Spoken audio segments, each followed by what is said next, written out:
I wish to welcome you to this virtual class. In this class, we're going to talk about the female reproductive system. You realize that this is part of the lecture series of reproductive systems. We have already talked about the male reproductive system. And so this part 2, we talk about the female reproductive system. And in part 3, I talk about development and congenital malformations of the reproductive systems.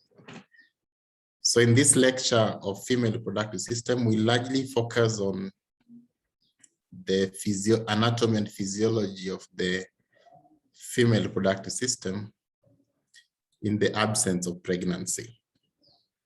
So that non-gravid state is what we focus on largely. And this will be our objective in this class.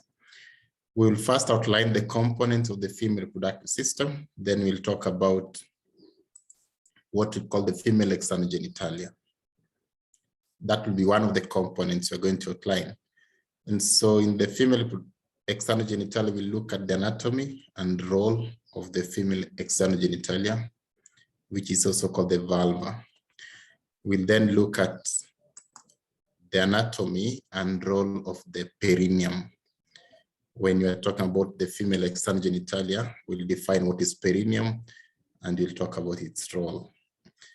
Then, as with regard to the female internal genitalia, we'll talk about the structure and role of the female gonad, which is the ovary. We'll also talk about, at that point, the hormonal axis that controls the female functions. We call it the hypothalamus-hypophyseal ovarian hormonal axis. We'll then look at the ovarian phases during the female reproductive cycle. In each cycle, what are the ovarian phases? We'll then look at the female reproductive tract. We look at the organs that form the tract and we'll describe them. One of them is the uterus, and at that point then we'll also talk about the endometrial phases. These are the changes which occur in the uterus during a particular physiological cycle in a woman. And we'll finish with the physiology of female sexual response. So let's just go straight to the first key agenda, which is the which is the components of the female reproductive system, just outlining the components. We can divide the components of the female reproductive system into 3. We have the female external genitalia, we have the female internal genitalia, and we have the female accessory organ of reproduction. When you talk of the female accessory organ of reproduction, we are primarily referring to the female breast. In this lecture, we'll not talk about female breast because we cover that one largely when you're talking about the integument system, where we talk about the appendages of the skin. We tackle the breast quite well, and so you can refer to that lecture another time. So in this lecture, we only focus on the first 2, female external genitalia and the female internal genitalia. So that means that our first agenda is gone. So now let's look at what makes up the female external genitalia. When you talk of the female external genitalia, we are talking about the vulva. So basically, this is what we see from outside. So what are the components of the vulva? We have this raised part, which we call the mons pubis. The mons pubis is that raised part above the pubic symphysis. Usually this part is raised because it has some fat tissue just beneath the skin there that makes it raised. That raising largely become more prominent from the age of puberty. And of course, we know that there's some hair on top of the mons pubis. The primary role of the mons pubis is to provide cushioning during sexual intercourse. So basically, it dampens the physical impact that may be there during sexual intercourse. Radiating from either side of the mons pubis are these large folds, which we call the labia majora. The primary role of the labia majora is basically to protect the vulva. And we can compare the labia majora to the scrotum in males. So the labia majora are synonymous to the scrotum in males. In males, we have the scrotum, which are fused as a result of virilization caused by the androgens during development. In females, the labia majora are not fused. They are separated, but they are longitudinally stretched. So they are elongated in the longitudinal aspect. The two labia majora meet posteriorly at that point, which we call the posterior labiocommissure. Just like the way the scrotum has something in it that connects it to the abdomen, and that is the spermatic cord. In females, there's a ligament that is synonymous to the spermatic cord. We call it the round ligament of the uterus. This round ligament of the uterus attaches the labia majora to the uterus. It also passes through the inguinal canal. Okay, then this is the clitoris. So that the clitoris, the primary role of the clitoris is that it's for sexual stimulation. So you have some nerve terminals that facilitate sexual stimulation. When it's rubbed or massaged, there's some sexual stimulation that gives to the woman. Radiating from either side of the clitoris are these other folds, which we call labia minora. So that's labia minora, that's also labia minora.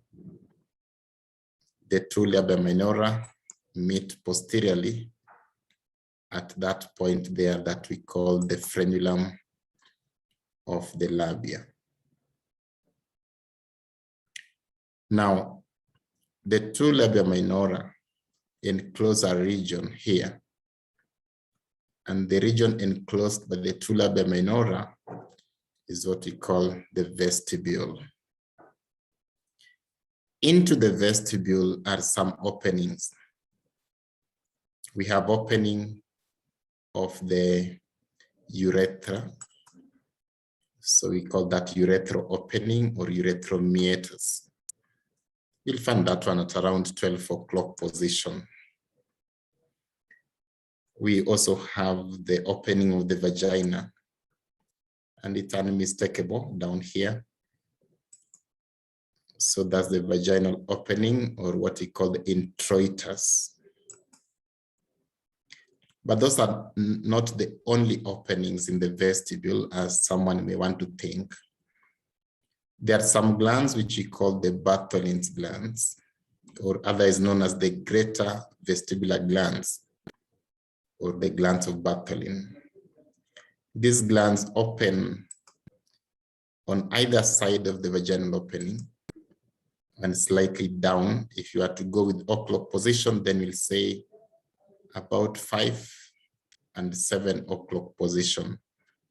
So we have openings of the greater vestibular glands, which are known as the glands of Bartholin, at around that position. These glands produce a lubricant during coitus that help to lubricate the introitus during coitus. We also have openings of the skin glands. Usually they are on either side of the urethra, and so that's why we call them paraurethral glands. So they open on either side of the urethra. So basically, those are the openings which are in the vestibule. Remember, the vestibule is protected by the labia minora.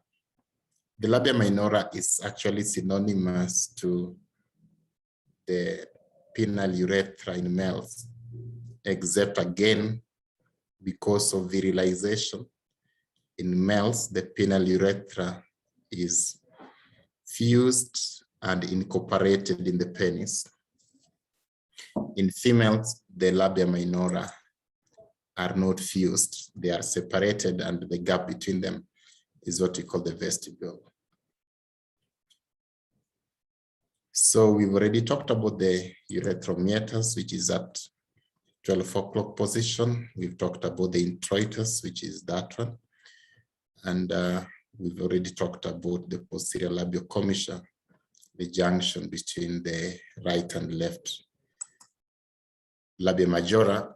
You realize that beyond that, then we'll be going towards the side of the anal canal. So basically, this is the vulva, or the external genitalia of female. So then, while we are at the female external genitalia, it is important we talk about the perineum. By definition, the perineum is a diamond-shaped place in the lower part of the trunk. Diamond-shaped space or region in the lower part of the trunk. And in this image, we are seeing the diamond. What are the boundaries of the diamond? So here we have the pubic symphysis. And here we have the coccyx. And this corner, we have the ischiotuberosity, so the right and the left ischiotuberosity. So connecting the pubic symphysis to the ischiotuberosity, or basically connecting the pubic bone to the ischial bone, is this part of the pelvis, which we call the ischiopubic ramus. So the anterolateral boundary, the anterolateral bony boundary of the perineum is the ischiopubic ramus. The anteriormost boundary of the perineum is the pubic symphysis, or the pubic bone itself. The posteriormost bony boundary of the perineum is the coccyx and sacrum, we can say so. The posterolateral boundary is considered to be a ligament that connects the posterior bony structure and the pubic and the ischiotuberosity, and that's this ligament. We call it the sacrotuberous ligament. So let me say that again in an easier way. Anteriorly, the pubic bone and pubic symphysis. Anterolaterally, ischiopubic ramus. Laterally, the ischium and ischiotuberosity itself. Posterolaterally, sacrotuberous ligament, and posteriorly, the sacrum and coccyx. So that is the perineum. This perineum functions as a pelvic outlet. So it is the outlet from the pelvis. And I want you to understand that whether male or female, they both have a perineum. The perineum that we've described is divided into two triangles using an imaginary line that join the two ischiotuberosities, as we can see in that dotted line. So this dotted line divides the anatomical perineum into two triangles. There's this anterior triangle and this posterior triangle. The anterior triangle is termed the urogenital triangle, and the posterior triangle is termed the anorectal triangle. I want us to look at these two triangles, both of them, and see what is contained within them. We start with the urogenital triangle, which is the anterior triangle. So the urogenital triangle is basically the region of the perineum that houses the external genitalia. And as I've mentioned, this external genitalia can be both of the male as well as of the female. So we give it that name based on the fact that the external genitalia houses the components of the reproductive as well as urinary systems. Whether it's male or female, it houses the external genitalia. So the female external genitalia is in the urogenital triangle. The male external genitalia is also in the urogenital triangle. These images try to help us to appreciate that concept that we've just highlighted so far. So the image to your left shows you the urogenital triangle in female containing the components of the external genitalia. And the image on your right shows you male and how the urogenital triangle contain at least the root of the penis, which is part of the male external genitalia. The posterior triangle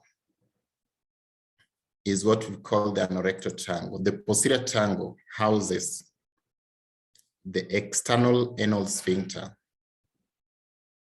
as well as what we call the ischiorectal fossa. So the external anal sphincter is this one, the muscle that control the anus. And then this region here usually is a potential space filled with fat. That's what we call the ischiorectal fossa. Maybe these images will make it better. These coronal images will make it better. So the anal sphincter refers to the muscle that control the anus. Usually there are two types of anal sphincters. We have the internal anal sphincter and the external anal sphincter. The internal anal sphincter is largely smooth muscle and is a thickening of the circular layer of the muscularis propria of the GIT at the level of the rectum. So that internal anal sphincter is of smooth muscle, which means it is involuntary. You don't have conscious control over it. And so it's under autonomic innervation. Remember, it's just a thickening of the circular layer of the muscularis propria of the GIT at the level of the rectum and anus, of course, because of the junction there. The external anal sphincter is the one that is categorically within the triangle. The external anal sphincter is made up of skeletal muscles.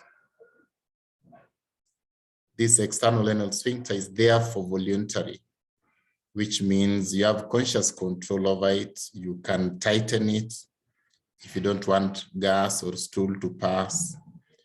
You can relax it voluntarily if you want any of those two to pass. So this external anal sphincter has three parts. There's a part of it that's deep. And there's a part of it that we call superficial, which is that one. And there's a part of it that we call subcutaneous. So we have the subcutaneous part, superficial part, and the deep part. And those names just suggest how far they are from the surface anyway. So I think it's easier to understand that. Okay, so that is the anal sphincter. Remember, it's voluntary, so it's under somatic innervation. So this other image shows a cross-section through the anal sphincter again, this being part of the internal sphincter and this being part of the external sphincter. External to the sphincter, we see a region made up of adipose tissue, and that is what we are calling the ischiorectal fossa. We call it ischiorectal fossa because this is the ischium there and this is rectum, so it's a depression between the two parts. usually filled with fat. The hysterectophores are sites of accumulation of pus, sometimes in what we call perianal abscesses, quite common site for accumulation of pus. When you have infections around this region, you may have pus accumulating in that region. Those are perianal abscesses. So fair enough, that is the anatomy of the perineum. And so that summarizes what I wanted to say about female external genitalia. And remember, we took a detour to just talk about the perineum as well so that we clear the air. So now let's talk about the female internal genitalia. When you talk of female internal genitalia, we are referring to two categories of structures. The first category is the female gonad, which we call the ovary. And the second category is the female reproductive tract, which refers to the path followed by either, depending on how you look at it, the oocyte or the sperms, depending on how you look at it. So basically the channel. And so this channel consists of the vaginal canal. If you follow the path of the sperms, then it's vaginal canal, cervix, then the rest of the uterus, and fallopian tube. Remember, cervix is basically part of the uterus, but we prefer mentioning it independently many times. So having said so, I want us to look at the female internal genitalia, but let's start with the ovary. So the ovary is located on either side of the uterus. The structures which are located on either side of the uterus are usually referred to as uterine adnexa. And so the ovary is part of the uterine adnexa. The ovary is suspended within the broad ligament of the uterus. Well, if we look at this image, we are able to appreciate that. So this is the uterus, and this is what we call the broad ligament of the uterus, and this is the ovary. Two other things hold it there. We have the utero-ovarian ligament, which is a fold, and we also have what we call the suspensory ligament of the ovary. This one at least makes it be suspended up a bit so that it's not redundant, it goes down. This other part is what we call the mesovarium, basically means the mesentery of the ovary. And also mesosalpinx, the mesentery of the fallopian tube. What are the key functions of the ovary? Two key functions of the ovary: production of the oocyte, that's what we call oogenesis, and production of hormones, in particular estrogen and progesterone. So in terms of its structure, this is the ovary. We have the outer covering of the ovary, which we call the ovarian capsule. I'll be showing you a better image of that. Then deep to it, we have the ovarian cortex, which contain ovarian follicles at different stages of maturation.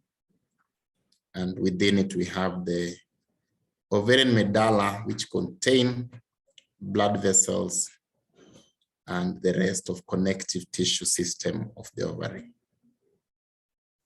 So remember, the cortex is the one that contains the follicles at different stages of maturation, and the medulla contain blood vessels and connective tissue elements. Perhaps this is a better histology slide of the ovary to just help us capture that as well. So this is the ovarian cortex, which contain ovarian follicles at different stages of maturation. We'll be shortly looking at those maturation steps of the oocyte. The central part is the ovarian medulla, which contain connective tissue, stroma, and the blood vessels. A higher magnification of that is here. So this is the cortex, which contain follicles at different stages of maturation. And this is the medulla, which contains connective tissue elements and blood vessels. I want us to pay, however, some attention to the outer covering of the ovary. The outer covering of the ovary is known as the ovarian capsule. And this is a high magnification of the ovarian capsule to show us what it's really made up of. The ovarian capsule is made up of two things. A thick layer of connective tissue, this one I'm pointing at, which we call the tunica albuginea. But external to the tunica albuginea, you note something very interesting.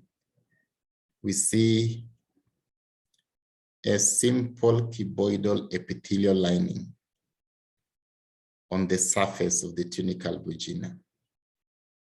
That simple cuboidal epithelial lining on the surface of the tunica albuginea is termed the germinal epithelium. That is a misnomer though, because it was initially thought that this is where the eggs were coming from. And so it was called the germinal epithelium. We now know better. But the name has been retained either way.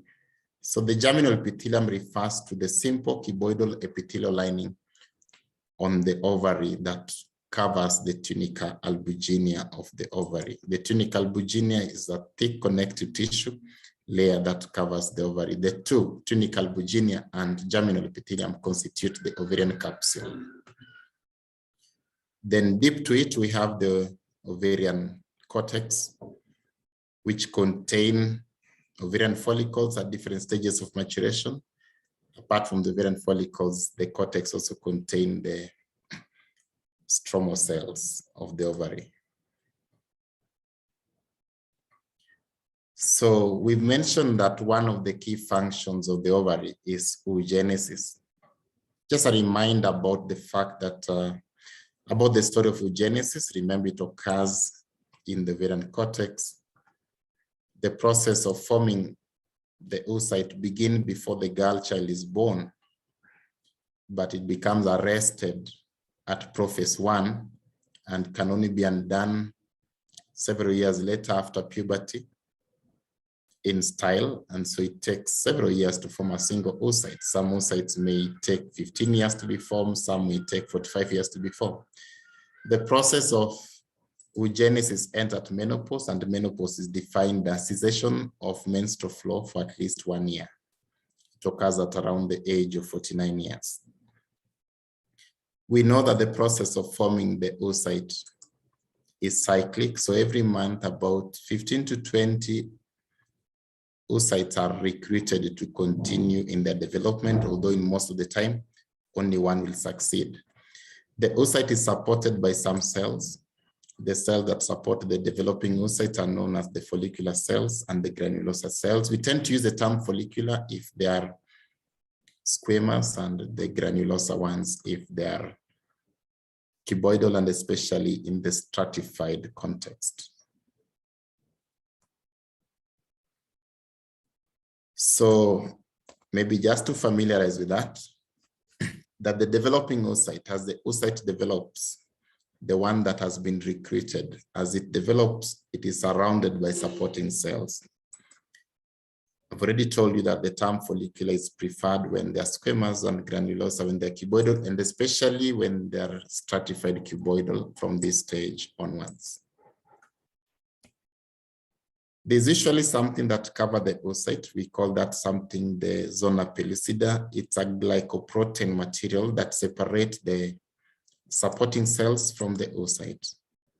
This zona pellucida is important in many ways. One, we can say that it prevents polyspermy, fertilization by more than one sperm. Usually when a sperm enters the oocyte, the zona pellucida hardens so that another sperm cannot enter, and that's what we call polyspermy. But we also know that the zona pellucida usually only allows the sperm, a sperm of the same species as that of the oocyte, to cross it, which means that zona pellucida offers some level of species specificity. We can also say that the zona pellucida protects the oocyte. And especially having in mind that we know that the oocyte is going to stay for long, many years. And so we need something that protects the oocyte so that we don't have a lot of genetic alteration of the oocyte during the years. But that does not mean, again, that we have 100% protection, no. And that's why we also say that genetic disorders increase with increasing maternal age. The whole complex of the supporting cells, the zona pellucida, and the oocyte itself is what we are calling the ovarian follicle. And these are the ones we are saying that they are usually recruited every month after the age of puberty. And so in the recruitment process, we see the follicles developing. So from your left, that's the most primitive one, which we call the primordial follicle. And the ones in the middle are primary follicles. And the one at the end, there is an antral follicle, almost maturing, so that can be ovulated. We'll be talking about the different types of follicles shortly. The number of ovarian follicles, however, changes significantly during the years of a woman. Usually, a number of them undergo atresia. Even before the girl child is born, quite a number, and even after birth, quite a number undergo atresia. Maybe just to remind you that at the beginning, there are about 7 million or slightly less than that one. And this is what we have at the beginning prenatally before the girl child is born. However, by the time the girl child is being born, millions of the follicles will have already undergone atresia. And by the time she's being born, she has less than 1 million at birth. This less than 1 million at birth, still many of them undergo atresia between the time of birth and the time the woman reaches puberty. Many of them undergo atresia, and by the time she's reaching puberty, she has less than 50,000 in her ovary. Well, it sounds like those ones are quite little, but let's say this again. When she starts puberty, about 15 to 20 will be recruited every month. Out of these 15 to 20, not all of them will succeed, definitely. As a matter of fact, majority of them don't succeed. In most cases, only one or a few will succeed. The ones that don't succeed, what happened to them? Again, they undergo atresia every month. So that sounds like we are really losing them. But if you look at it carefully, you realize that a woman doesn't actually need all those 7 million. As a matter of fact, if this woman was to ovulate every month in all the years of her reproductive cycle, which may not be practical as well, then it means that she has about 40 years of ovulation. If, let's say, she started ovulating at the age of 10 and finished at the age of 50, so 40 years of ovulation, multiply that by 12, you're going to have less than 500 anyway. Well, a woman doesn't need 500 children, and so it's still enough, so to speak. While we are talking about the ovary, let's talk about the hormonal axis that control the female reproductive cycle. We call this hormonal axis the hypothalamo-hypophyseal ovarian hormonal axis. So the story begins this way. We have hypothalamus. Hypothalamus produces a hormone which goes to the anterior pituitary gland. The name given to the anterior pituitary gland is the adenohypophysis.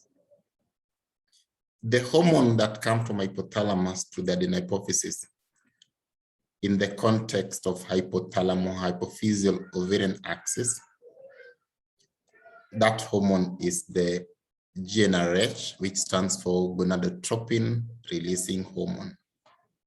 Why do we call it so? We call it so because it promotes the release of gonadotropic hormones. And why do we call them gonadotropic hormones? Because these hormones are tropic, stimulatory to the gonads. In this case, the gonad is the ovary. So they are tropic, they are stimulatory to the ovary. There are two gonadotropic hormones, the follicle stimulating hormone and the luteinizing hormone. They both come from adenohypophysis in response to GnRH, which come from hypothalamus. So FSH and LH will act on the ovary in this case. As the name suggests, FSH promotes follicular maturation or follicular development. That recruitment process of about 15 to 20 being recruited every month, that's what we mean. FSH facilitate that process and try to make the follicles continue to grow. As the follicle becomes bigger, it produces more and more estrogen. And so we can say, therefore, that FSH also stimulates the secretion of estrogen hormone from the ovary. On the other hand, luteinizing hormone is usually at high levels around the time of ovulation. And so we associate this luteinizing hormone surge with ovulation. After ovulation, the cells of the follicle tend to produce more progesterone than estrogen. And there's link to that aspect, luteinizing hormone stimulating the secretion of progesterone. So these are the overall components of the hypothalamus-hypophyseal ovarian hormonal axis. And this hormonal axis is the one that controls the female reproductive cycles. The gonadotropic hormones control the ovarian phases. So FSH and LH control the ovarian phases predominantly. And then estrogen and progesterone control the endometrial phases. So therefore, because you're talking about the ovary, and we've just talked about the hormonal axis of the ovary, hormonal axis of female, sorry, let's now talk about the changes that take place in the ovary during a particular physiological month. We'll want to look at the ovarian phases. So there are three ovarian phases we are going to describe. The first phase is the follicular phase. The follicular phase begins around the first day of each cycle. And remember, first day is usually marked by the menstrual flow. The first day of the menstrual flow is what we call the first day. So I'm saying that when that is happening, when the flow is beginning in a particular month in female, that particular time when flow is beginning in the uterus, there is something that's also happening in the ovary. The ovary begins the follicular phase. The follicular phase is characterized by recruitment, growth, and development of the ovarian follicles. Those about 15 to 20, which are recruited every month, that's what happened at this time. So the follicles will grow, they'll be recruited, they'll grow, they increase in size. This is largely caused by that rise in the levels of FSH at the beginning of the cycle.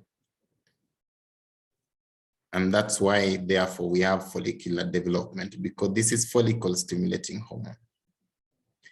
But we know that as the levels of follicle stimulating hormone rise, the number of supporting cells increase.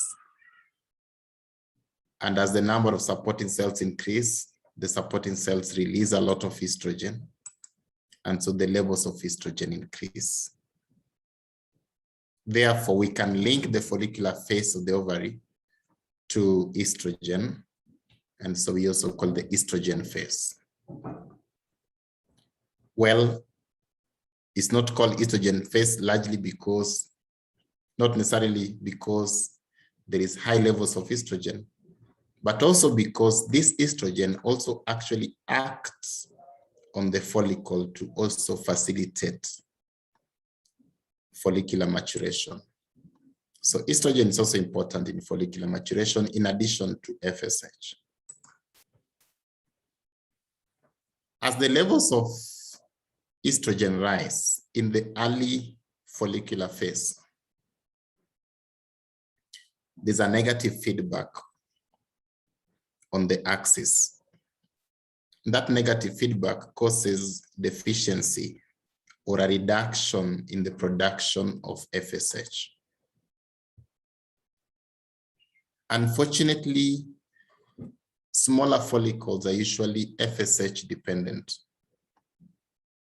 And so if we have a reduction in FSH levels, it means that the smaller follicles are going to suffer.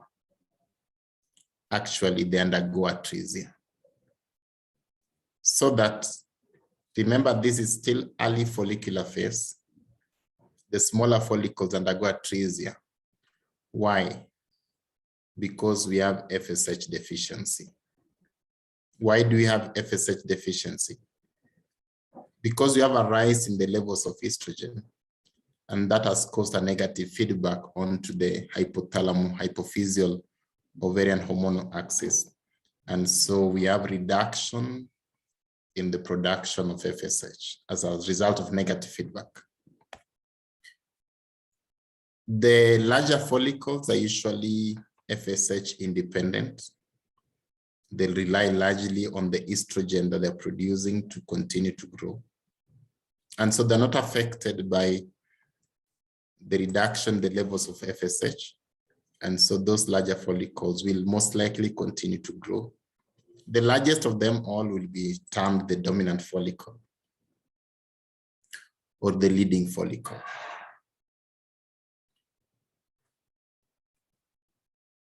Okay, so let's name the different types of the ovarian follicles at this stage. We've mentioned that the ovary has a cortex and a medulla, and that the follicles are present in the ovarian cortex, which is here. So that's the ovarian cortex, that's the ovarian capsule, and this ovarian medulla. We want to see the different types of follicles within the ovarian cortex. The most primitive form of the follicles is what we call the primordial follicle. They look like this. They tend to exist in groups, and they are just subcapsular. Primordial follicles consist of the oocyte, usually primary oocyte, surrounded by one layer of squamous cells. The one layer of squamous cells is what we are calling follicular cells. So when these primordial follicles are recruited and they continue to grow, they form the primary follicles. So you won't have many primary follicles compared to the primordial follicles. But let's assume you have about 15 to 20. So primary follicles look like this. They are surrounded by cuboidal cells instead of squamous cells. We can also see some differences here. The size of the oocyte has increased. We can also see that the primary follicles are quite slightly away from the capsule and that they're not existing in groups. There are different types of primary follicles, though. There are those primary follicles which have only one layer of cuboidal cells, so we call them unilaminar primary follicles. But there are those that may have more than one layer of cuboidal cells, and perhaps these ones, or a better one would be this one, and that's what we call the multilaminar primary follicle. They're all primary follicles as long as they're surrounded by cuboidal cells and they don't have an antrum. When they develop an antrum like this one, then we don't call them primary follicles, we call them antral follicle. So we use the term antral follicle to refer to the follicle that contain antrum. The antrum is that fluid-filled space. Of course, the antral follicle will be larger than a primary follicle because the number of cells are increasing. So we may have many antral follicles at different stages of maturation. Again, some the antrum is just forming, some the antrum has formed but still small, and others the antrum is actually very prominent. So we can use the term secondary follicles again to refer to these antral follicles. As development continues, the size of the antrum continues as well. And as that happens, the follicle tries to move toward the surface of the ovary. The follicle that moves to the surface of the ovary and ready for ovulation is termed the mature follicle. So this is a mature follicle. You are not seeing the oocyte, not because it lacks, but because of the sectioning. Otherwise, they all have that.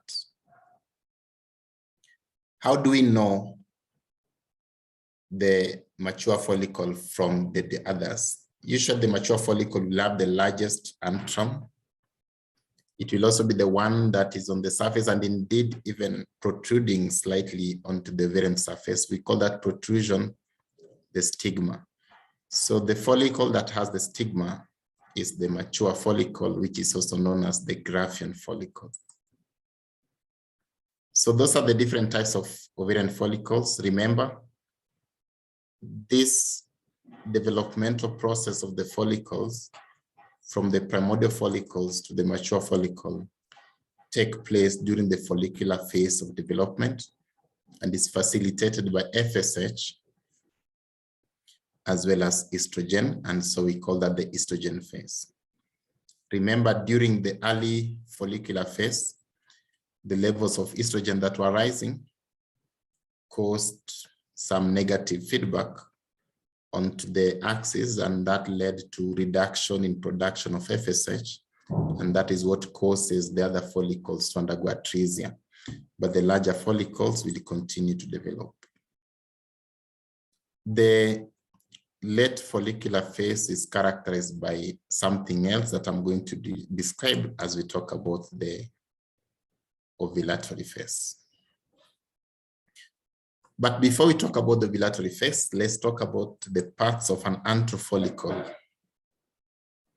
So what is labeled A is the oocyte. Because this is just before ovulation, let's say so, then that oocyte will be a secondary oocyte as opposed to a primary oocyte. A primary oocyte is an oocyte that has not completed the first meiotic division. A secondary oocyte is an oocyte that has completed the second meiotic division. So these are secondary oocytes because we believe that maybe this follicle is almost being ovulated, and so most likely second meiotic division is complete. That does not mean that all secondary oocytes must have, that does not mean that all antral follicles must have a secondary oocyte. It may still be primary oocyte. So the concept here is that that's the oocyte. The one labeled B is the zona pellucida. We've already elaborated on the function of the zona pellucida. The one labeled C is the basement membrane. Remember, the granulosa cells are basically epithelial cells, and that means that they need epithelial basement membrane to rest on. There are different populations of granulosa cells around this time, 4 of them to be particular. The population of granulosa cells immediately external to the zona pellucida, these ones are known as the corona radiata. The population of granulosa cells which suspend the oocyte into the antrum, this population of granulosa cells are known as the cumulus euphorus. And lastly, we have the population of granulosa cells external to the antrum. This population of granulosa cells is what we call the stratum granulosum. Of course, this is the follicular antrum. That is the part filled with cavity, with fluid. That's a fluid-filled cavity. That's the follicular antrum. And the cells of the antrum continue to increase as the follicle matures. So this is the stratum granulosum. The cells of the ovary, the stromal cells of the ovary, external to the follicle, exist in two populations, but collectively we call that the theca folliculi. The internal population of theca folliculi consists of cellular layer, the stromal cells of the ovary. This cellular layer is termed the theca interna. The outer zone of the theca folliculi consists of fibrous tissue. We call it the theca externa. So this is the antrofollicle. When ovulation takes place, this is the part that is ovulated. The rest of the follicle remain in the ovary, but only this part will be ovulated. That part of the follicle that remains in the ovary is what is termed the corpus luteum. So this image shows you that this is the part that will be ovulated, and the rest will remain in the ovary as the corpus luteum. So at this point, let's talk about the ovulatory phase of the ovary. The ovulatory phase is that period when now the oocyte is being released from the ovary. How does it happen? When the follicle is developing, in the late follicular phase, the levels of estrogen are really high. Why? Because the follicle is very big. And so the amount of estrogen that comes from the big follicles is really a lot. Estrogen has one important role among its many roles. It has one important role on the pituitary axis. It causes an upsurge in the GnRH receptors. What does that mean? It increases the density of receptors of gonadotropin releasing hormone. Remember, the receptors of gonadotropin releasing hormone are in the pituitary gland. If the density of the receptors increase, it means that even small amount of GnRH that come from hypothalamus will give us massive physiological effects in terms of production of the gonadotropic hormones. So estrogen increases the sensitivity of the pituitary gland to GnRH. And that leads to high levels of production of the gonadotropic hormones. We have an upsurge in FSH and LH. Remember, this happens in the late follicular phase, just before ovulation. We have an upsurge in FSH and LH. What do we call that? That's an example of a positive feedback mechanism. High levels of estrogen have caused even further high levels of production of FSH and LH. That's a positive feedback mechanism. Now, not the negative feedback mechanism that characterized the early follicular phase. The surge in the gonadotropic hormones, as we can see in this one. So look at that, rising levels of estrogen. We call that estrogen phase. When the levels of estrogen are high there, it causes positive feedback mechanism on the axis, and that leads to a surge in the production of luteinizing hormone and follicle stimulating hormone. The surge in the gonadotropic hormones, especially the surge in luteinizing hormone, is the one that will cause production of progesterone hormone.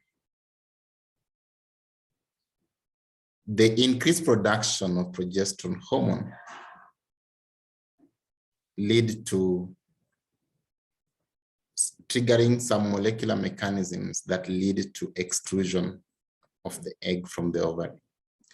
I don't wish to go to the molecular mechanisms that lead to the extrusion of the egg from the ovary, but in a nutshell, it will involve some enzyme production that break down collagen, also some accumulation of prostaglandins, and even fluid accumulation within the antrum that will lead to swelling of the antrum.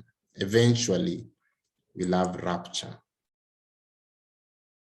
And so the oocyte will be extruded from the ovary in that process called ovulation. After the oocyte has been extruded from the ovary, we mentioned that only the oocyte, zona pellucida, and corona radiata are extruded. The parts of the follicle that remain in the ovary, the stratum granulosum, and the thicker folliculi will become the corpus luteum. Okay, that then leads us to the luteal phase. The luteal phase is that period when now the ovary has the corpus luteum. We explain the luteal phase this way. Remember, during ovulation, there was luteinizing hormone surge. The surge in the luteinizing hormone, among many of its effects, causes what we call luteinization of the follicle. When the follicle undergoes luteinization, the remnants of the follicle which were there are granulosa cells and the thicker folliculi. The granulosa cells transform to be called the granulosa lutein cells, and the thicker internal cells transform to be called the thicker lutein cells. This population of cells are largely responsible for production of progesterone hormone. Usually what happens is that the thicker lutein will produce androgens. Then those androgens are converted by the granulosa lutein cells into progesterone. So we have progesterone production. Instead of high levels of estrogen production, now we have high levels of progesterone production. It is for that reason that the luteal phase is termed the progesterone phase, because this period is characterized by high levels of progesterone production. The corpus luteum, however, does not last forever. It is known to last for about 2 weeks, and then it involutes if there's no pregnancy. If there is pregnancy, there must be something that will trigger it to persist, and that's what we call the HCG, human chorionic gonadotropin, so that the corpus luteum can continue producing progesterone. But if there's no pregnancy, there is no HCG, corpus luteum involutes, and that means what? That its hormonal function also decline. We know that the luteal phase is relatively fixed at around 11 to 14 days, as opposed to the estrogen phase or the follicular phase that is highly variable. And so a woman who has variable cycles, or a woman who does not necessarily have 28-day cycle, the phase that is more subject to change is the first phase of the cycle, the estrogen phase, as opposed to the last phase of the cycle, the progesterone phase. That information is important when you are advising a couple that are planning to conceive or are planning not to conceive. Your advice based on the dating method or the maximizing method will be largely also based on your knowledge of the fact that the luteal phase is relatively fixed. That will help you to estimate the timing, or let me say the correct timing or the most appropriate timing of ovulation. Okay, so those are the phases of the ovary. Now I want us to talk about the female reproductive tract. Remember, we mentioned that the female internal genitalia consists of the ovary and the female reproductive tract. We've already talked about the ovary. We looked at the structure, the function of the ovary.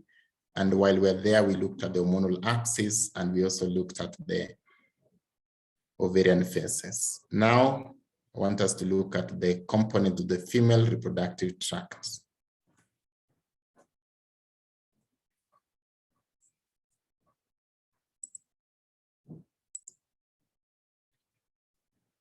One of the components of the female reproductive tract is the fallopian tube, as we had mentioned earlier. Fallopian tube is just a muscular tube lined by simple columnar ciliated epithelium. This muscular tube connects the ovaries to the uterus. It doesn't quite have strong anatomic connection with the ovary, not really. It is suspended just over the ovary, but at least it is continuous with the fallopian tube. It's continuous with the uterus. So the ovarian end of the fallopian tube opens into the peritoneal cavity. When ovulation takes place, the egg is also released into that peritoneal cavity. Then it's the role of the fallopian tube to fish the egg. It's important that we know the parts of the fallopian tube. So I hope you do remember that this is what we call the fimbria. This is the part that fishes the egg after ovulation. Then we have this, the funnel-shaped part is called the infundibulum. This long region is what we call the ampulla. The ampulla is where fertilization takes place. The isthmus, this narrow part of the fallopian tube. And then there's that part of the fallopian tube that is traversing the uterine wall. We call it the intramural segment or the interstitial segment of the fallopian tube. So we have those 5 parts of the fallopian tube. Histologically, this is how fallopian tube looks like. Well, depending on the region that has been sectioned, you may see different patterns, but in overall, you have a tube that has extensive mucosal folds. Even this one shows a tube with extensive mucosal folds. The inner lining is highly folded, extensive mucosal folds. These are the mucosal folds, as we can see, very extensive. And we can see many levels of folds. You can see a primary fold, you can see a secondary fold, you can see a tertiary fold. The wall of the tube itself contains an inner circular layer of smooth muscle and an outer longitudinal layer of smooth muscle, as we can see here. So this is the outer longitudinal, this is inner circular layer of smooth muscle. That is adventitia on the outside, this is the mucosa on the inside. We can appreciate that the mucosa is made up of simple columnar epithelium. There are 2 types of cells in the mucosa. There are these ones which look like this. We call them the ciliated cells or ciliated columnar cells. They're the ones with cilia, and these cilia help to propel the oocyte or the conceptus from the femoral end towards the uterine end of the fallopian tube. But we also have cells which look like this. We call them PEG cells, PEG. peg cells, or that one peg cells, or this one peg cell. Compare with that one, ciliated columnar cell. The peg cells are secretory cells. So they provide secretions. The secretions of the peg cells are rich in glycogen. So they are nutrient-rich secretions which come from the peg cells. The idea is that the nutrient will nourish the conceptors in the event that fertilization takes place in the fallopian tube. Remember that the conceptors will take some days before it reaches the uterus, actually about 4 to 5 days. So we can now summarize the functions of the fallopian tube. One, transport of gametes.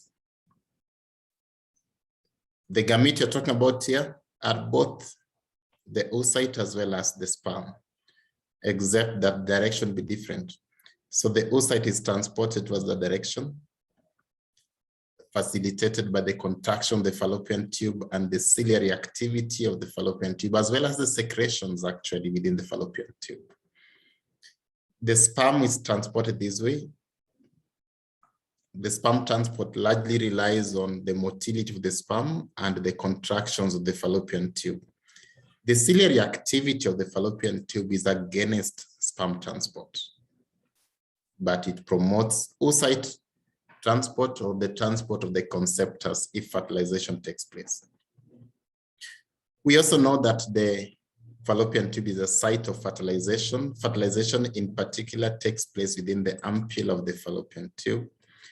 And we also know that the fallopian tube is a site of early embryonic development. If fertilization takes place in the ampulla, the conceptors will still have to move for some days before it reaches the endometrial cavity, the appropriate site of implantation. And so for the first 4 or 5 days, the conceptors will be in the fallopian tube, being nourished by the fallopian tube. Okay, now we can talk about the second component of the female reproductive tract, and that is the uterus. So this is how the uterus looks like. Let's start by looking at the gross parts of the uterus. We call that the fundus of the uterus, which is that one. We call this the body of the uterus, which is that one. And we call this the cervix, which is better here. Those are, however, not the only part of the uterus I want you to know. There are 2 others that I want you to know. The junction between the body and the cervix of the uterus, around that region, that narrow part, is called the isthmus of the uterus. It means narrow isthmus of the uterus. Don't confuse isthmus of the uterus with isthmus of the fallopian tube. Same spelling, but of course refer to different things. So remember the isthmus of the uterus. I also want to remember this point of the uterus, which you call the cornus of the uterus, C-O-R-N-U-S. Cornus means a horn. So this is the right uterine horn, and that's the left uterine horn. The right uterine conus, conus or conus, and this is the left conus. So we have those 5 gross anatomical parts of the uterus. Of course, with regard to the cavity, that is the endometrial cavity, and that's the cervical canal. The upper opening of the cervical canal is the internal os. The lower opening of the cervical canal is the external os.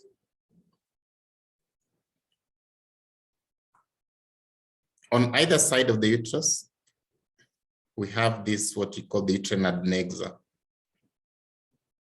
When you talk of uterine adnexa, we're largely referring to the broad ligament and its parts. We are referring to the ovary, and we are referring to the fallopian tube. Those are the principal components of the uterine adnexa, the things on either side of the uterus. How is the uterus positioned within the pelvis. The normal position of the uterus is described as anteverted, anteflexed. So here we need to understand what is uterine version and what is uterine flexion. Let's use these images here to explain, help us understand what is uterine version and what is uterine flexion.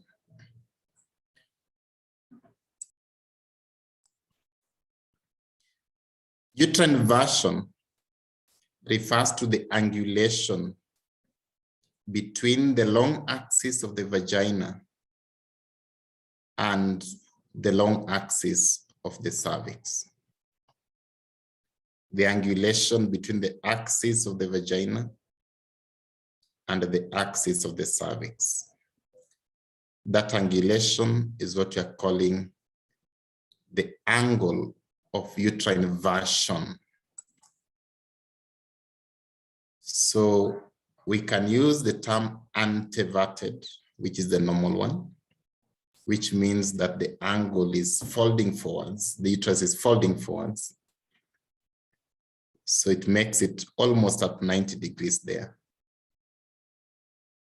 But we can also use the term retroverted if this cervix was falling backwards, so that that angle is more obtuse. It doesn't have to reach 180 or beyond, but when it is more obtuse, we call that retroverted uterus. So that is the uterine version, the angulation between the long axis of the cervix and the long axis of the vagina. We can have anteversion, which is the normal one. We can have retroversion, which is not the best one to have, but some people may still have it. And I'll say why it's not the best one to have shortly. But let's now define uterine flexion. Uterine flexion refers to the angulation between the long axis of the cervix and the long axis of the uterine body. That is uterine flexion. So if the body is tilted forwards in respect to the long axis of the cervix, then we say the uterus is anteflexed. If the uterine body is tilted backwards with respect to the long axis of the cervix, then we say that uterus is retroflexed. So don't confuse the uterine flexion and uterine version. But the normal state is that the uterus is anteverted, which means the cervix is tilted forwards significantly with respect to the long axis of the vagina. And the uterus is anteflexed, which means the uterine body is tilted forwards with respect to the long axis of the cervix. So this shows us an anteverted, anteflexed uterus. What advantage does that type of uterus have on uterine stability? If the uterus was not going to be tilted forwards on those two angles, then the weight of the uterus will be falling somewhere here. That means that the uterus will be exerting all its weight or most of its weight along the vaginal canal. That uterus will be at high risk of prolapsing through the vagina because the weight of the uterus will be along the axis of the vagina. So anteversion, anteflexion is advantageous in the sense that it brings the weight of the uterus to be on the urinary bladder. And so that uterus is therefore supported by the urinary bladder, as opposed to it being exerting its weight along the vagina.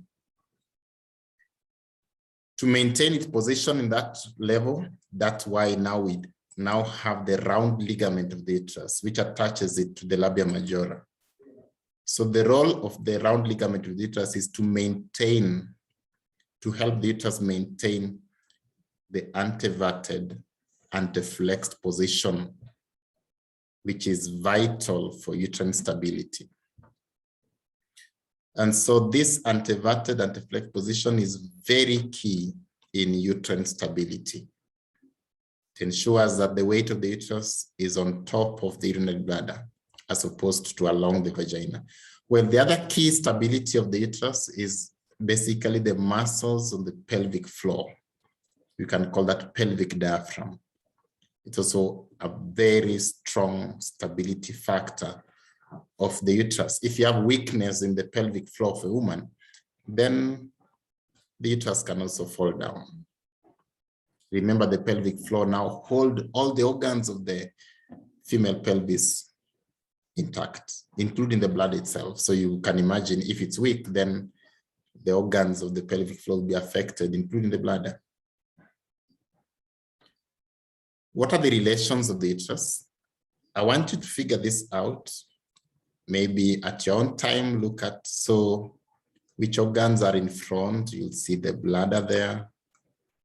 Which organs are behind? You'll see the rectum there, and this space here, we call the pouch of Douglas.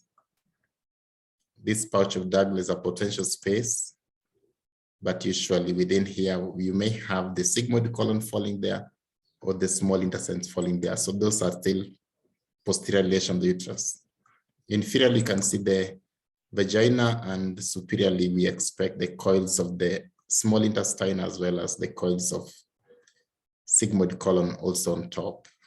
And laterally, we have what we call the adnexa, the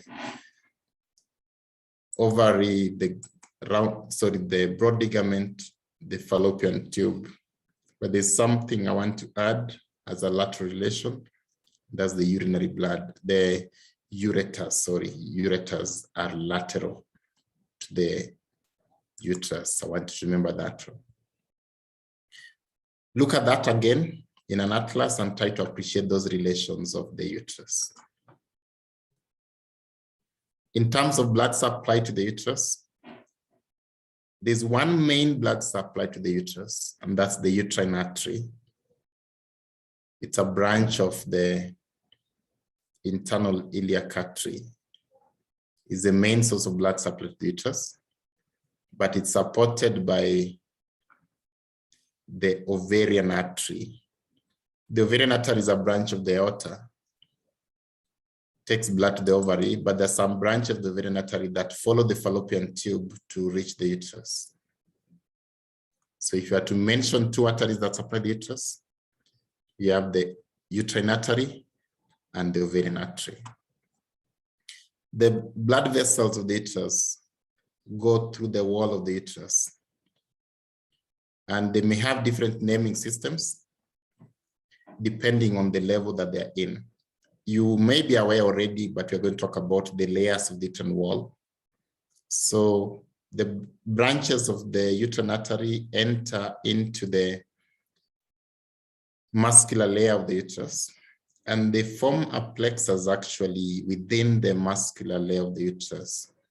The arteries which run within the muscular layer of the uterus are known as the arcuate arteries because they arc kind of.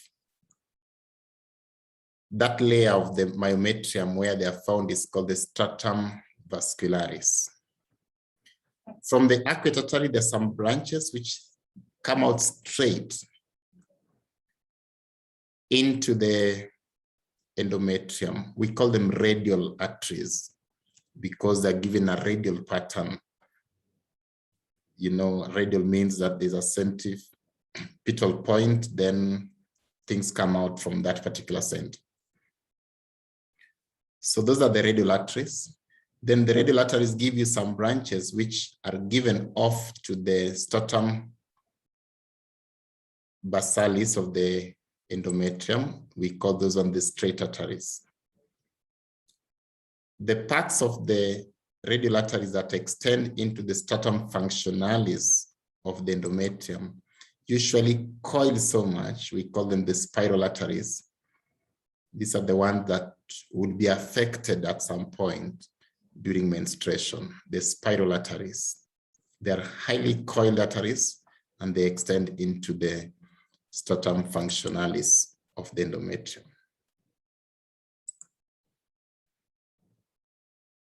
Let's talk about the layers within wall. Histologically, there are 3 layers within wall. The outermost layer is called perimetrium. There's a thin connective tissue layer lined by peritoneal lining. Then the middle layer is called the myometrium. The myometrium is the layer that contains the uterine smooth muscle. Within the myometrium, we have that layer of blood vessels, which we call the stratum functionalis. Sorry, the stratum vascularis, the vascular layer of the myometrium. So remember, this myometrium is the zone that contains the receptors of oxytocin. And that's why in the influence of oxytocin, the myometrium will contract. And perhaps you know that that's how we manage sometimes bleeding after delivery, where the drug oxytocin will be given to make sure that the myometrium contracts. That contraction will help to collapse the blood vessels, the aqueous arteries within the myometrium, the stratum vascularis, the blood vessels there will be collapsed, and that will help to control bleeding after delivery. The innermost layer of the uterus is the endometrium, which has 2 zones, the stratum basalis, that region. This is the one that was containing the radial arteries and the straight arteries branching within it. And stratum functionalis, this one contains several glands, and it's also the one that contains the spiral arteries, the arteries that were coiling highly. When a woman menstruates, the stratum functionalis is the one that shed off during menstruation. The stratum basalis remain. And during implantation, the conceptors, blastocyst, comes and implants at that junction. It usually reaches that far, the stratum basalis. The junction between functionalis and basalis, that's the far match that the conceptors reaches during implantation. Right. So these are images of the uterine wall showing us the endometrium there, and perhaps the myometrium with the stratum vascularis we can see there. A higher magnification of it shows us the endometrium there, the stratum, the myometrium, and those blood vessels with very thick walls. This is the stratum vascularis of the myometrium. So the histology of the uterus will largely depend on the physiological phase of the endometrium. There are times you may see very prominent endometrial glands, as we can see in this image. There are times you can see very few of them, depending on whether it has just been shed off or not. But importantly, remember that the endometrium is lined by simple columnar epithelium. That simple columnar epithelium extends to the cervix. And the upper part of the cervix, which we call the endocervix, this one will still have the simple columnar epithelium. However, the lower part of the cervix has the same epithelium like that of the vagina. It will be stratified squamous epithelium, stratified squamous non-keratinized epithelium. That means what? Ectocervix having stratified squamous non-keratinized epithelium, and endocervix having simple columnar epithelium, it means that the cervix is a site of squamo-columnar junction. This squamo-columnar junction is where we have the origin of those many pathologies related to cervical cancer. All right, now while we're there, we can talk about the phases of the endometrium. So we mentioned that after ovulation, there is the luteal phase of the ovary. and that during the luteal phase, we have production of progesterone, but we mentioned that the corpus luteum does not last forever. So when the corpus luteum involutes, the levels of progesterone go down.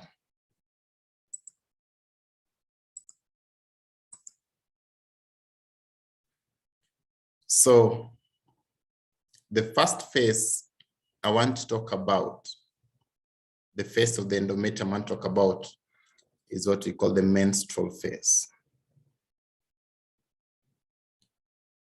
I've already told you that the corpus luteum usually involutes. The corpus luteum produces hormones, but if it involutes 14 days after ovulation, it means that we are going to have reduction in the levels of ovarian hormone secretion. The reduction in the levels of ovarian hormone secretion is responsible for the menstrual phase of the endometrium. Why is that so? Usually, the ovarian hormones are the ones that sustain the integrity of the endometrium, and especially the progesterone maintains the integrity of the endometrium.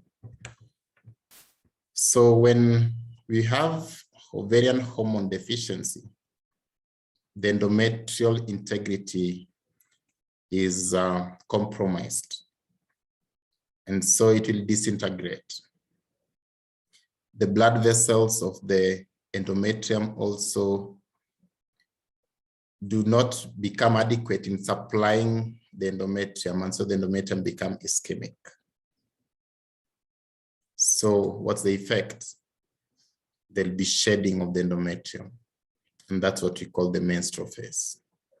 So I want you to understand that the menstrual phase is as a result of ovarian hormone deficiency. And that day where menstruation begins is considered the first day of the cycle. The flow usually lasts for about 5 days, plus minus 2, which means maybe from 3 to 7. The discharge that comes out during menstrual flow will contain blood, will contain mucus, but also contain the desquamated endometrial tissue. Remember, the layer that desquamates is the stratum functionalis. The stratum basale remains. Usually, the menstrual flow does not clot in normal circumstances because it has some anticoagulants within it. After the menstrual phase, the endometrium enters what we call the proliferative phase. This proliferative phase is a period of re-epithelialization.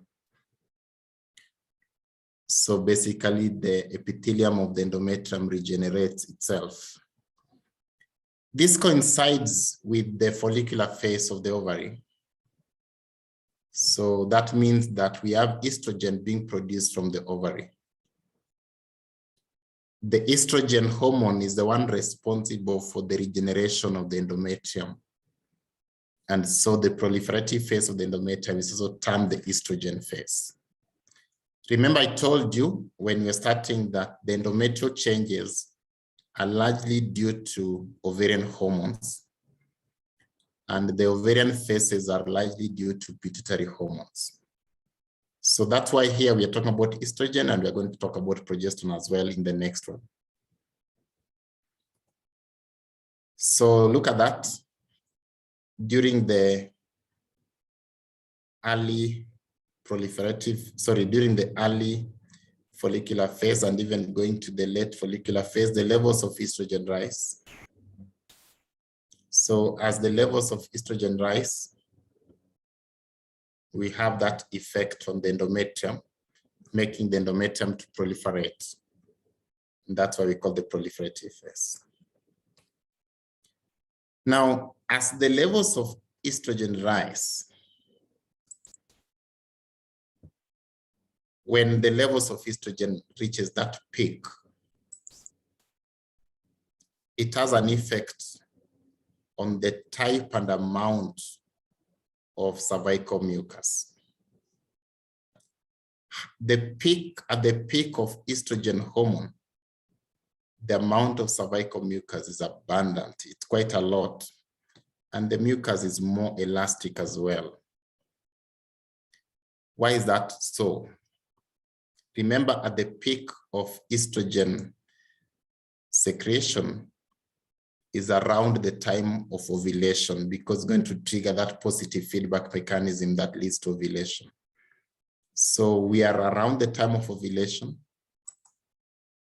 That means that we need the sperm possibly to move to the site of the oocyte that has been ovulated or will be ovulated shortly. So the changes in cervical mucus are important in facilitating movement of the sperm around the time of ovulation.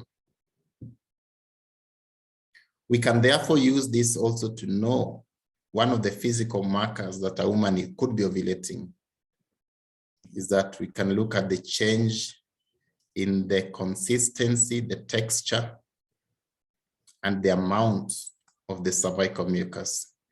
A woman may be able to tell that she's ovulating based on that. After the proliferative phase, remember now in the ovary, ovulation has taken place. When ovulation takes place in the ovary, we have luteinization of the follicle. When you have luteinization of the follicle, what's going to happen is that now the ovary will start producing more progesterone as opposed to estrogen. High levels of secretion of progesterone is actually responsible for the secretory phase of the endometrium. The secretory phase of the endometrium is marked by branching and curling of endometrial glands and blood vessels. If you remember the image I showed you of how blood vessels go into the endometrium. These glands secrete glycogen-rich fluid, and that's why we call it secretory phase. And these changes are largely because of progesterone. Remember, I told you ovulation has taken place in the ovary, and so we have the corpus luteum. And so this corresponds to the luteal phase of the ovary. Therefore, it corresponds to the progesterone phase of the ovary. The secretory phase is therefore called the progesterone phase. Perhaps this graph of the hormones will make it easier for you. So menstrual phase is that period there. Then you have the period of the proliferative phase where the levels of estrogen rise, so we call it the estrogen phase. Ovulation takes place around that time in the ovary, and after that we have the progesterone levels rising because of corpus luteum, and so this corresponds to the secretory phase of the endometrium. During this period, the cervical mucus is significantly reduced in amount, and the mucus is also very thick and stickier. What does that mean to the poor sperms?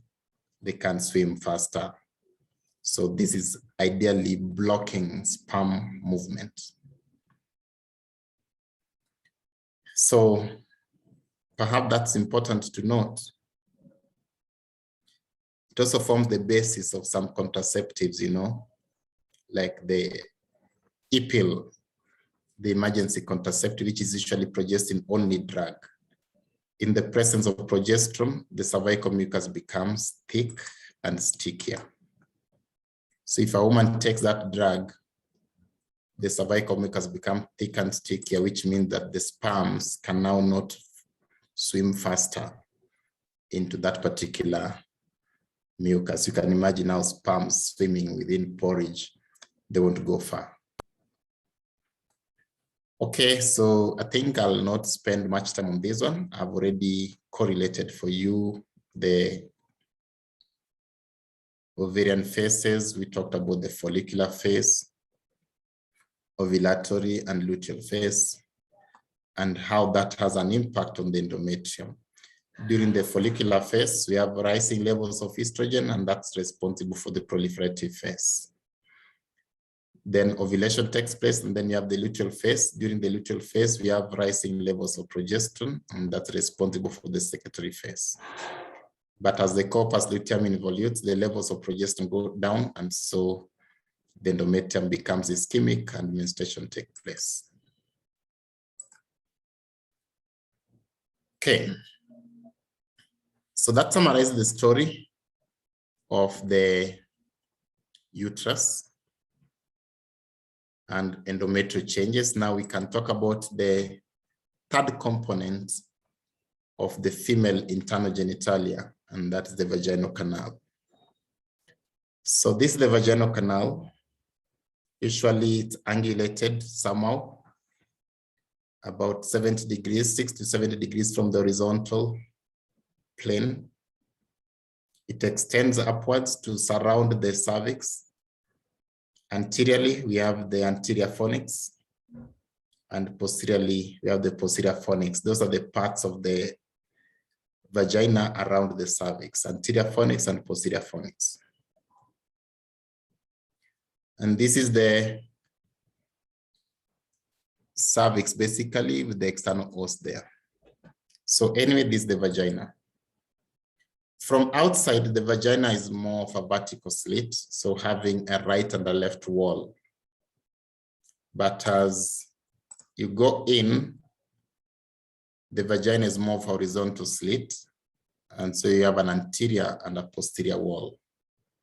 That anatomy is important to capture, so that when we're inserting speculum for vaginal examination, then you know how to orient the speculum initially when it's out, and once it's in, you change the position to take the orientation of the vaginal canal.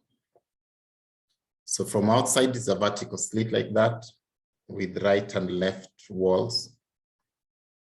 Then from inside, it is a horizontal slit with anterior posterior wall. So this is the anterior vaginal wall, which ends to the anterior fornix, and this is the posterior vaginal wall, which will end into the posterior fornix there. What are the functions of the vagina? It's the female organ of copulation. It's also the birth canal, and it's the path that is followed by menstrual flow. Histologically, this is how the vagina looks like. It's lined by stratified squamous non-keratinized epithelium, similar to the epithelium of the ectocervix. Remember, this type of epithelium is able to withstand friction. We don't have so much within the deep of the epithelial lining. We don't see glands really.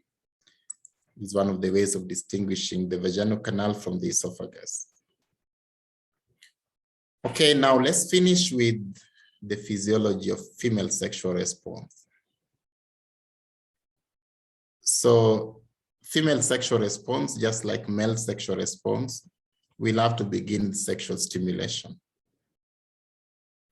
However, the success of sexual stimulation relies both on psychic as well as local stimulation. Psychic to mean mental, so something in the mind of the woman, and local to mean largely around the clitoris. So the success of stimulation relies on both of those. The desire to have sex in a woman varies a lot depending on the cycle. The peak for female libido is around the time of ovulation. So when a woman is stimulated, and this stimulation could have started much earlier, But then we've agreed that you have to couple psychic stimulation with local stimulation. Local stimulation could involve rubbing of the clitoris or around the vulva, the mons, things like that, massaging. When a woman is stimulated, a woman responds by lubricating the vagina. This vaginal lubrication is largely a parasympathetic signal that has been activated. So it causes Bartholin glands and perhaps other sites like the glands of the cervix to produce their mucus into the introitus. This is what lubricates the vagina. That lubrication is necessary to establish some satisfactory massaging sensation rather than irritative sensation. The point here is that if a woman is having sex or there's some penetration or rubbing there, you need adequate lubrication so that that gives a massaging sensation to the woman. Because if there is no adequate lubrication, any rub there will be more of irritative than massaging. A massaging sensation continues to stimulate the woman. It provides continuous stimulation. An irritative sensation may even cause a rapid cessation of the sexual desire. It can take away the sexual sensation, but that massaging sensation continues to stimulate the woman. So the lubrication is vital for success of sexual intercourse. This is because the massaging sensation usually evoke some reflexes in the woman that cause some contractions of the female reproductive tract as well as the female pelvic floor. And those contractions are important to initiate the climax for both male as well as the female. So massaging sensation is vital, both for the man and for the woman.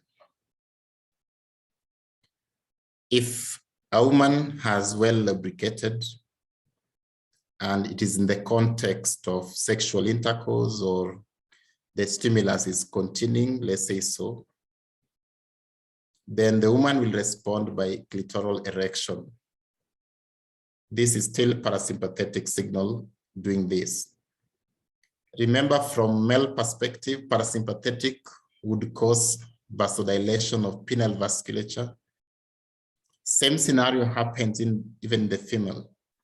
The rectal tissues of the clitoris undergo vasodilation. That means increased blood flow into the rectal tissues. Because of that increased blood flow into the rectal tissues, so you can imagine that the labia minora swells, and that makes the region around the introitus to tighten. If the penis is inside the introitus, that means that there'll be some tightening around the penis during clitoral erection. So that tightening around the clitoris, the tightening of the introitus around the penis is vital for evoking signals that will initiate male orgasm as well as even female orgasm. All right, so understand that clitoral erection is just engorgement of the rectal tissues with blood, and because of that engorgement, there'll be some tightening around the introitus. And so if the penis is inside at that time, it will cause some tightening. Even if the penis is not inside, there'll be some tightening still. And that means that if there's already tightening before the penis enters, sometimes there may be some resistance to the entry of the penis in that case. If a woman has already tightened, it might be difficult for the penis to enter at that time. until she becomes relaxed again. Then now the penis can enter. Okay. If the stimulus continues, and let's assume that the penis is inside or the stimulation is going on, then the woman enters into orgasm. This is the climax of female sexual response.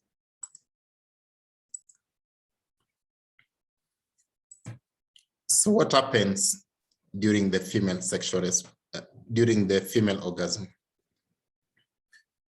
Basically, it's that time when the woman is now feeling maximal intensity of the sexual stimulation. The pleasure is maximal at that time. Maybe the women will be better placed to describe that phase than me. But important to note is that for female orgasm to take place, the local sensations during the intercourse must be supported by the correct psychic conditioning signals. What I mean is that a woman may not go into orgasm if she's not relaxed mentally. And that if she's relaxed mentally, if there's no local stimulation, again, she may not enter into orgasm. So the stimulations in the local place, which means around the clitoris and the introitus, those local stimulations must be supported with appropriate psychic conditioning. This appropriate psychic condition may even mean that you started talking to the woman much earlier so that she's mentally prepared and looking forward to the occasion. Unlike male orgasm, that it can happen very easily within few seconds, for female orgasm, there must be some conditioning for some time. So during female orgasm, what happens? There's some rhythmic contractions in the vagina, in the uterus, and in the muscles of the pelvic floor. As those contractions go on, at around that time, the cervix also usually dilates at that point. The dilatation of the cervix at around the time of female orgasm is aimed at allowing the sperms to pass through, because the assumption here is that perhaps the man is also going into orgasm. The assumption is that the penis is inside the vagina this time. And so the man will also go into orgasm, and that means that sperms will be deposited in the vagina. And so the cervix opens temporarily to allow passage of sperms at that time. Okay, that is the story of female sexual response. And that therefore summarizes our lecture on the female reproductive system. Thank you very much. We'll stop there.